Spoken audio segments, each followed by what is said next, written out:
Assalamualaikum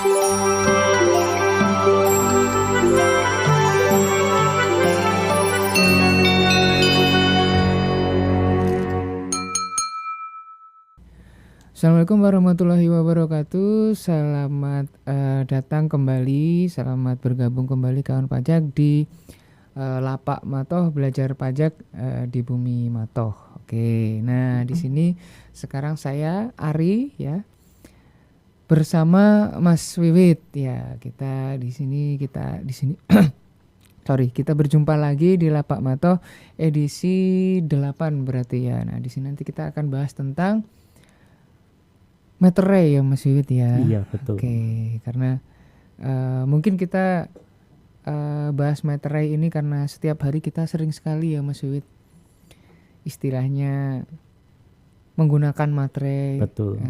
Terus habis itu bersinggungan dengan materai gitu ya. Nah nanti di sini mungkin kita akan bahas lebih detail ya Mas Wiwit ya. Iya. Seperti itu. Nanti mungkin kita bahas bareng. Nanti saya atau Mas Wiwit juga akan menjelaskan secara detailnya. Nah, materai ini sebenarnya diatur di mana Mas Wiwit aturannya tuh? Jadi materai ini dulu untuk undang-undangnya adalah Undang-Undang Nomor 10 Tahun 2020 tentang biaya materai. Kemudian di tahun 2024 ini muncul aturan pelaksanaannya. Peraturan Menteri Keuangan Nomor 78 Tahun 2024. Oke, ada PMK-nya ya berarti ya Ada Mas Wiwit PMK-nya ya? betul. Jadi khusus untuk membahas materai. Nah, Iya. kalau dari PMK-nya itu sendiri Mas Wiwit ya, tujuan untuk adanya materai ini apa gitu? Menurut PMK 78 2024, ini peraturan ini diadakan untuk meningkatkan pelayanan dan kemudahan, memberikan rasa keadilan dan kepastian hukum, serta memberikan pengaturan yang lebih sederhana, sistematis dan komprehensif mengenai biaya materai. Biaya materai itu sendiri ya. Jadi intinya memang materai ini dibuat memang untuk memberikan kepastian hukum ya. Jadi dan supaya apa tuh aman lah ya segala bentuk dokumen ataupun nanti kita bahas lebih lanjut gitu ya. Nah, sementara itu Mas Wiwit, kita sendiri juga tahu, saya juga sering juga kalau misalkan ada butuh dokumen apa itu butuh materai. Nah, materai ini kan ada banyak. Ada yang materai dulu ya masih dipakai itu materai yang 3.000. Ada juga 6.000. Nah, sekarang ini kan yang paling terbaru adalah materai 10.000. Nah, mungkin Mas Wiwit bisa menjelaskan itu. Nanti kita pakainya pas kapan gitu misalkan.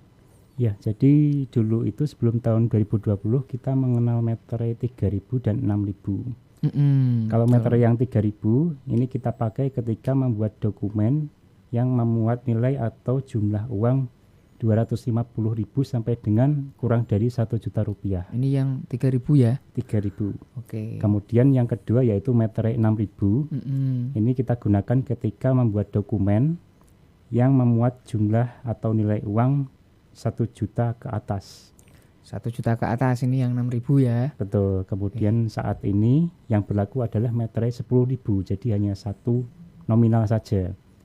Kemudian materai 10.000 ini digunakan ketika kita membuat dokumen yang memuat nilai uang 5 juta atau lebih. Oke, 5 juta atau lebih. Jadi penggunaannya itu berdasarkan nominal tersebut ya Mas Wiwit ya. Saya ulangi, berarti yang 3.000 untuk 250.000 sampai dengan di bawah 1 juta. Ya. Kalau yang 6.000 1 juta sampai di bawah 5 juta. Untuk materai 3.000 dan 6.000 sekarang sudah tidak berlaku lagi. Maksudnya dulu ya Mas Wiwit ya. Nah, dan, dulu. Dan sekarang adanya adalah 10.000. Sekarang hanya 10.000 saja. Oke, jadi intinya teman-teman sekarang itu teman-teman kan pajak ya tentunya. Jadi kalau misalkan masih ada membutuhkan suatu materai buat suatu dokumen, berarti yang dipakai sekarang adalah 10.000. Nah, tadi saya udah sempat ngomong Mas Wiwit bahwa saya materai ini kan dipakai untuk biasanya di dokumen tertentu. Nah, sedangkan dokumen itu di aturan ini, di PMK ini itu apa bentuknya gitu, dokumennya gitu loh, atau objeknya materai itu apa sebenarnya? Jadi menurut PMK 78 ini objek biaya materai ada dua, yaitu Yang pertama adalah dokumen yang dibuat sebagai alat untuk menerangkan suatu kejadian yang bersifat perdata. Ini kita singkat aja jadi dokumen perdata aja. Dokumen perdata. Kemudian objek yang kedua yaitu dokumen yang digunakan sebagai alat bukti di pengadilan. Oke, berarti ada dua ya. Ada dua. Untuk perdata dan juga untuk pengadilan. Pengadilan. Nah, mungkin bisa dijelaskan Mas Wiwit. Nah, kan mungkin tahun pajak ini masih ada yang belum tahu dokumen perdata itu untuk apa. Dokumen untuk pengadilan itu khususnya untuk apa, monggo. Jadi untuk yang pertama yaitu dokumen perdata ini ada berbagai macam. Yang pertama dari 1, 2, 3, 4, 5, 6, 7 ya. Yang pertama adalah surat perjanjian, surat keterangan, surat pernyataan atau surat lainnya yang sejenis beserta rangkapnya. Kemudian yang kedua akta notaris beserta grosse, salinan dan kutipannya. Yang ketiga akta pejabat pembuat akta tanah (PPAT) beserta salinan dan kutipannya. Yang keempat surat berharga dengan nama dan dalam bentuk apapun. Yang kelima dokumen transaksi surat berharga termasuk dokumen transaksi kontrak berjangka dengan nama dan dalam bentuk apapun. Yang keenam dokumen lelang yang berupa kutipan risalah lelang, minuta risalah lelang, salinan risalah lelang, dan grosse risalah lelang. Yang ketujuh, ini yang kita bahas tadi ya, dokumen yang menyatakan jumlah uang dengan nilai nominal 5 juta atau lebih.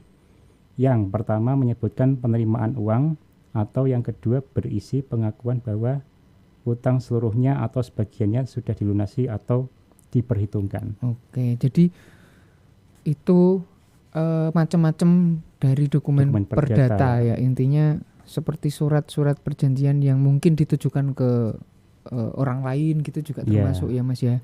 Terus juga tadi ada surat keterangan, mungkin surat keterangan yang ditujukan untuk instansi ataupun orang lain juga, itu juga bisa juga. Bisa dipakai meterai supaya itu istilahnya dalam tanda kutip ada hukumnya lah, intinya ada lebih menguatkan. Betul, ada kepastian suratnya. Hukum di sana. Nah, itu yang perdata ya. Nah, untuk perdata ini kira-kira ada enggak, atau dokumen lah, untuk dokumen itu ada enggak Mas Wiwit yang dikecualikan misalkan?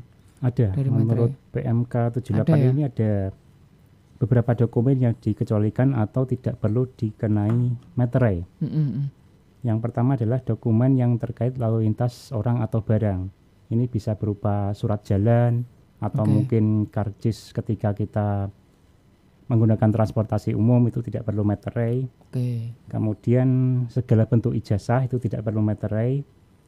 Tanda terima pembayaran gaji dan penghasilan dari pemberi kerja. Kemudian tanda bukti atau kwitansi penerimaan uang dari pembayaran pajak negara maupun pajak daerah, itu tidak perlu meterai juga.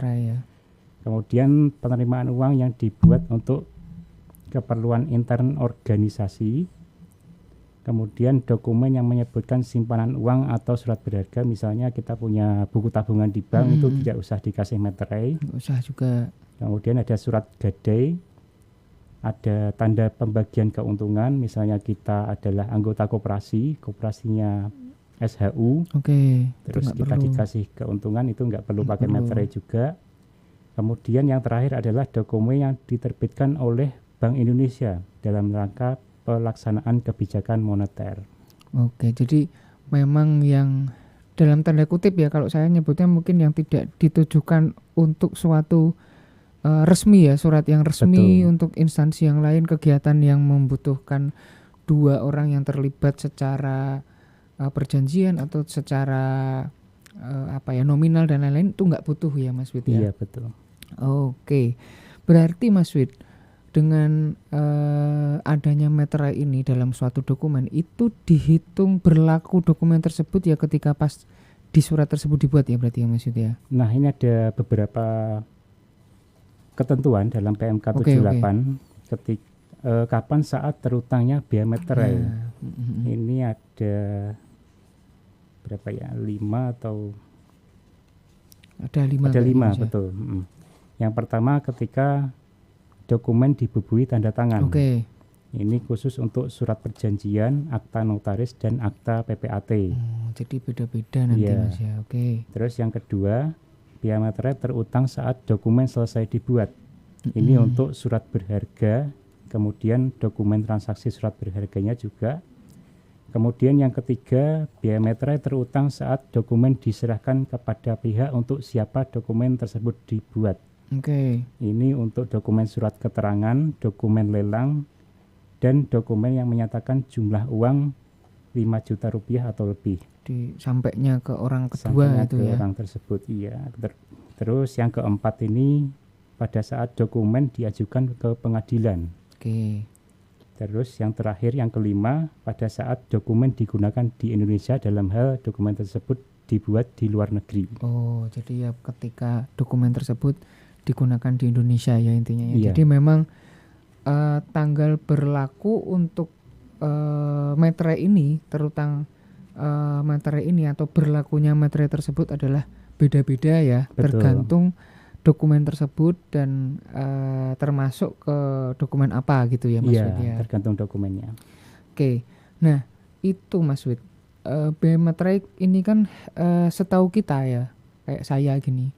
Kita kan sering ya teman-teman ya, kalau kita lagi di helpdesk atau di TPT ya, di kantor pajak itu kan syarat-syarat tertentu itu kan menggunakan materai ya, seperti kayak surat pernyataan, misalkan membuat NPWP itu ada surat pernyataan, istilahnya misalkan ada yang suami istri berpisah pisah harta atau ingin membuat NPWP sendiri-sendiri itu kan ada surat pernyataan juga. Nah, pertanyaan saya itu pihak yang harus membuat materai atau yang terutang materai ini sebenarnya diatur juga nggak? Atau maksudnya siapa saja gitu loh yang diatur di PMK ini gitu pihak-pihaknya Mas Wid? Baik, jadi di PMK 78 ini mengatur juga tentang pihak yang terutang atau siapa pihak yang sebenarnya membayar biaya materai tersebut. Nah, maksud saya itu juga yang membayar siapa sih yang beli gitu? 6.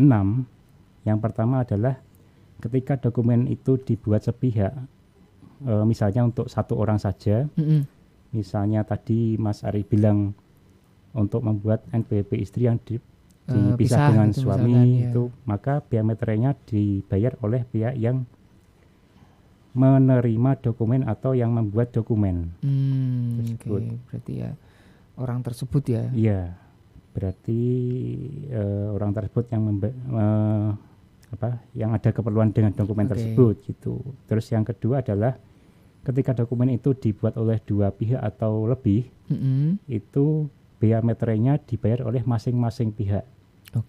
Misalkan kontrak dibuat oleh pemberi kerja dan yang mengerjakan atau pihak ketiganya, dan itu materainya dibayar oleh masing-masing. Masing-masing ya? Iya, betul. Kemudian ada pengecualian juga Mas Ari. Ketika yang pertama dan kedua tadi dokumennya berupa surat berharga, maka biaya materainya dibayar oleh pihak yang menerbitkan surat berharga tersebut. Ini beda kasus berarti ya. Jadi ini pengecualian untuk nomor 1 dan 2 ya. Betul. Tentang surat berharga berarti ya Mas ya. Kemudian yang nomor 4, dokumen tersebut ketika digunakan sebagai alat bukti di pengadilan, dokumen pengadilan, ini materainya dibayar oleh pihak yang mengajukan dokumen. Yang membuat ya, yang membuatnya. Kemudian yang nomor 5, dokumen ketika dibuat di luar negeri dan digunakan di Indonesia, materainya dibayar oleh pihak yang menerima manfaat dari dokumen tersebut. Berarti dilihat dulu ini dokumennya untuk siapa, dokumennya keperluannya tersebut. Siapa. Betul. Yang menerima manfaat atas dokumen tersebutlah yang menanggung materainya. Betul. Kemudian ini yang terakhir, yang nomor 6, ketika nomor 1 sampai 5 sebelumnya itu menentukan siapa yang membayar atau siapa yang terutang biaya materai, ketentuan yang ke-6 ini tidak membatasi ketika para pihak tersebut bersepakat untuk siapa yang membayar. Jadi misalnya yang nomor 2 kontrak tadi, pemberi kerja dan pihak ketiga atau yang mengerjakan ini bersepakat bahwa yang membayar biaya materai dua-duanya adalah yang pemberi kerja saja, itu dibolehkan. Jadi nomor 6 ini apa ya istilahnya mengalahkan 1-5 tadi ya intinya. Iya, Jadi kalau ada yang sudah sepakat misalkan yaudah kita ini bikin surat, nanti kamu ya yang bikin materi. Nah itu ya, jadi udah kesepakatan gitu, boleh bisa, ya. Boleh. Oke Mas Wid. Nah sekarang saya mau tanya, ini ada 2 pertanyaan saya. Jadi materai ini kan istilahnya banyak sekali nih sekarang. Ada yang mungkin ya, ini saya bertanya sebagai istilahnya masyarakat atau kawan pajak yang mungkin masih bingung. Materai itu setahu mungkin kebanyakan kita itu adalah materai yang masih ditempel manual itu ya Mas Wid ya. Nah pertanyaan saya, sebenarnya materai itu ada banyak nggak jenisnya? Kemudian nanti misalkan ada yang di luar manual ataupun yang kita nggak beli itu nanti cara membayarnya gimana Mas Wid gitu kan. Kalau setahu saya ya, atau mungkin kebanyakan teman-teman, kebanyakan ya itu kan belinya langsung dibayar. Langsung dibayar, akhirnya udah terima jadi. Nah misalkan ada nggak yang lainnya jenisnya atau bayarnya gimana gitu mungkin Mas Wid? Baik Mas Ari, jadi ini untuk cara membayar meter yang terutang ini ada 2 ya, yaitu dengan membeli atau membayar benda materai, dan yang kedua bisa menggunakan kode billing atau surat setoran pajak. Nah untuk yang benda materai ini yang kita kenal sebagai materai yang macam-macam itu Mas Ari. Namanya benda materai ternyata ya. Ini ada materai tempel, ada materai elektronik atau e-materai, kemudian materai dalam bentuk yang lain. Yang ada 3. Yang tadi saya omongin itu ternyata materai tempel ya. Berarti materai tempel yang bisa dibeli di kantor pos atau mungkin dalam tanda kutip di toko. Iya, di toko retail itu. Toko retail itu materai tempel ya. Itu materai tempel. Nah, sekarang berarti yang bentuk lainnya nih, tadi kan ada e-materai tadi katanya. Iya, nah, itu untuk yang e-materai ini. E-materainya itu gimana Mas Wid? Kalau e-materai ini kita bisa membelinya di website yang dikelola oleh Peruri. Peruri ya? Iya. Perusahaan Umum Percetakan Uang Republik Indonesia. Ini tempat kita membeli e-materai. Kemudian dokumennya harus dalam bentuk soft copy atau file PDF biasanya. Jadi nanti kita misalkan kita adanya nih dalam bentuk print gitu ya, atau hard copy. Ini harus kita jadikan soft copy dulu ya. Betul. Jadi nanti kita beli materinya dulu di web Peruri tadi ya. Habis itu kita bayar ya Mas Wid ya. Betul. Bayarnya lewat situ juga tuh ya. Bisa lewat situ juga. Bisa pakai QRIS Kris ya, istilahnya langsung masuk ke negara juga ya Mas Wid ya. Kemudian kita tempelkan di dokumen soft copy tadi ya. Itu yang e-materai Mas Wid. Nah terakhir berarti yang ketiga dalam bentuk lain. Nah itu apa aja Mas Wid? Nah ini dalam bentuk lain ini yang cukup banyak ini, ada 4 ini. Yang pertama adalah materai teraan pakai mesin, kemudian yang kedua materai komputerisasi, yang ketiga materai percetakan, dan yang keempat materai dengan menggunakan teknologi digital printing. Banyak ya Mas Wid. Ini materai teraan digital.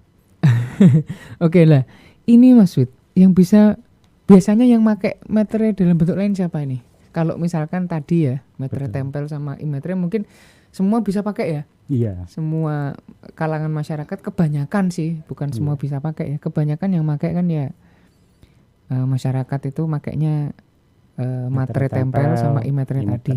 Gitu. Nah kalau bentuk lain ini Mas Wid, biasanya yang pakai siapa ini?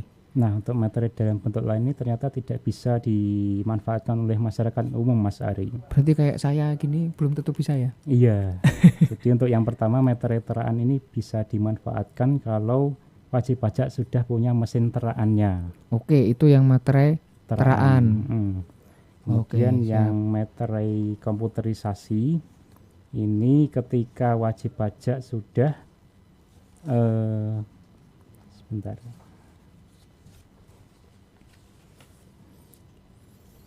Untuk yang komputerisasi wajib pajak dalam 1 bulan butuh menerbitkan surat berharga selain cek atau bilet giro dengan jumlah dokumennya lebih dari 1000 dokumen sebulan.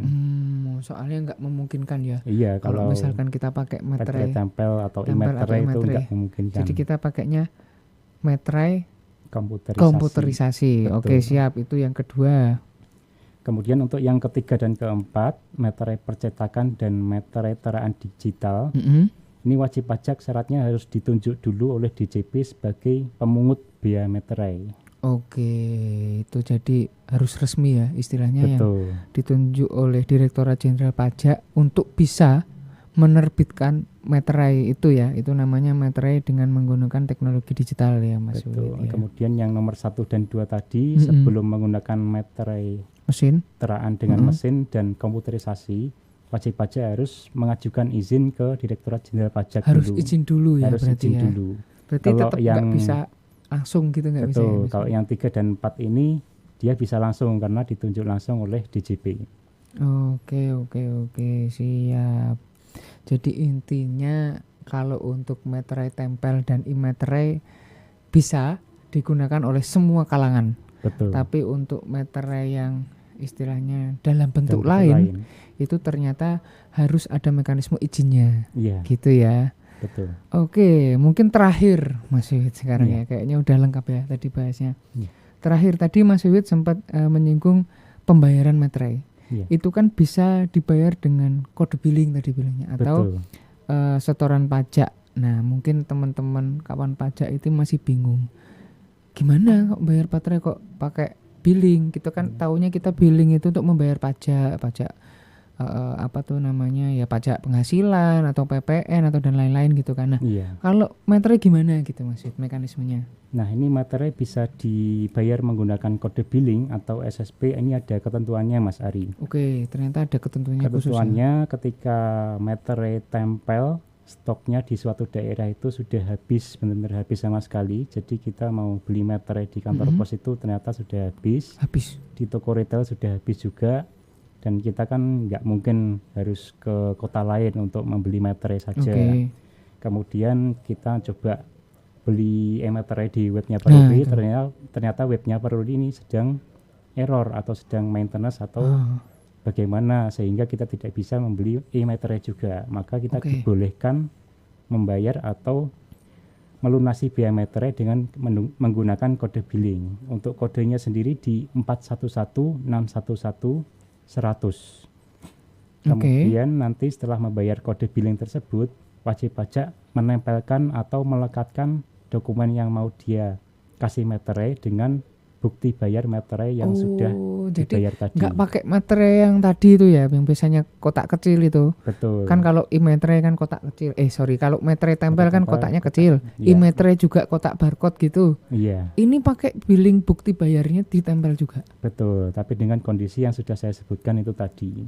Kalau tempelnya habis sama e-meterai website Peruri sedang tidak bisa diakses atau sedang bisa digunakan menggunakan billing apabila kondisinya 1 dan 2 tadi nggak bisa ya Mas ya. Ini sangat jarang terjadi nggak sih Mas Udin? Iya, kalau di sini sih jarang terjadi, tapi nggak tahu kedepannya gimana. Oke, soalnya ini ada hubungannya Mas Wid kayak yang podcast episode yang kemarin ya, yang saya bahas sama Vivi ya. Itu kita bahas tentang penipuan. Itu salah satunya adalah si penipu itu modusnya nyuruh kita sebagai wajib pajak untuk membayar meterai dulu. Tapi transfer. Nah, jadi intinya yang perlu kita perhatikan kembali lagi untuk meterai ini, yang pertama tempel. Kalau misalkan kita nggak sempat beli, kita pakai e-meterai dulu di website Peruri. Nah, baru transfer pakainya billing ya. Jadi billing ya, sekali lagi kode, ada kodenya tadi 411611. Oke. Jadi nggak ada transfer kemanapun juga ya Mas Wid. Termasuk transfer ke rekening pribadi orang lain itu sebaiknya jangan dihindari. Sangat jelas berarti ya. Iya. Oke. Berarti sudah ini semua berarti Mas Wid ya. Iya. Oke, jadi intinya apa teman-teman kawan pajak ya, meterai ini adalah dokumen yang digunakan untuk memberikan kepastian hukum kepada semua kalangan ya. Mulai dari semua, untuk keperluan semuanya, nggak untuk pajak juga gitu ya, untuk semuanya. Kita tadi sudah sebutkan mulai dari surat perjanjian, surat keterangan untuk instansi manapun gitu ya, nggak harus di pajak atau dan lain-lain, itu bisa digunakan. Dan juga pembelian materai dan lain-lain juga sudah kita jelaskan. Intinya meterai ini insya Allah memudahkan ya Mas Wid ya, bagi yang teman-teman untuk membuat dokumen-dokumen yang mungkin perlu kepastian hukum, silakan dibeli dengan meterai. Oke, terima kasih Mas Wid atas waktunya. Semoga ini podcast tentang bea materai ini membantu kawan pajak ya yang mungkin masih belum mengetahui tentang informasi meterai, e-meterai ataupun yang lain-lain, belinya di mana, websitenya di mana, nanti teman-teman bisa